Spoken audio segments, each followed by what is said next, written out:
A mi m'agradava fer competicions, era un ambient molt agradable per gent jove, això de poder sortir, viatjar. Jo vaig deixar l'esquí per poder estudiar, a mi m'agradava molt. Jo vaig estudiar història i després vaig fer el doctorat en sociologia. La Núria donava les classes de sociologia de l'esport.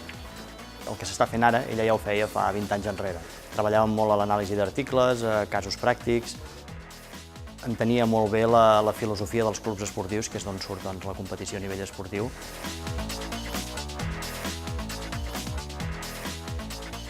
«40 anys, fantàstics, una feina molt gratificant i, a més, rodejada de persones excel·lents.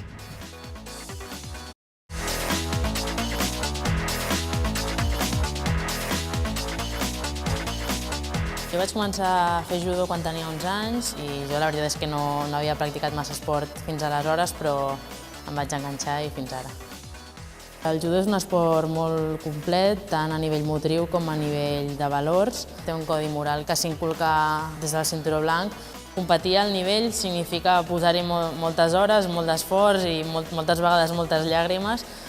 El judo a nivell personal m'ha donat sobretot un grup de persones increïbles. Crec que m'ha inculcat uns valors que intento aplicar en el meu dia a dia i que crec que en un futur seran molt útils per la meva vida laboral.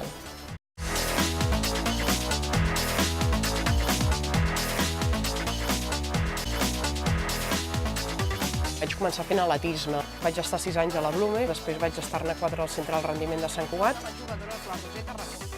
Et sents una mica, potser podríem dir, partícip de la història, no? A vegades més esportista fins i tot que periodista, depèn dels moments. No?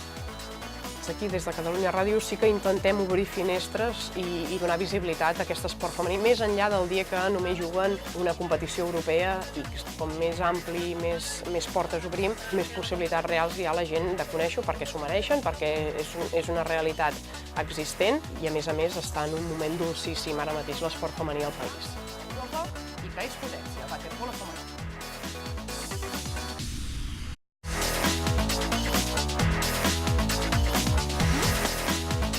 El Club Natació Sant Andreu té molta tradició de dones amb èxits esportius.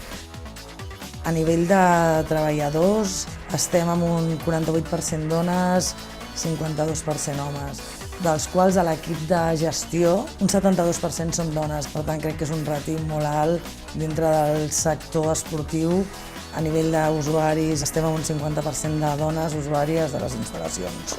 Les activitats dirigides, un 80% són dones. No només amb activitats de gimnàsia, també activitats socials. S'ajunten 80 dones cada tarda. Jo crec que és com el seu centre de reunions.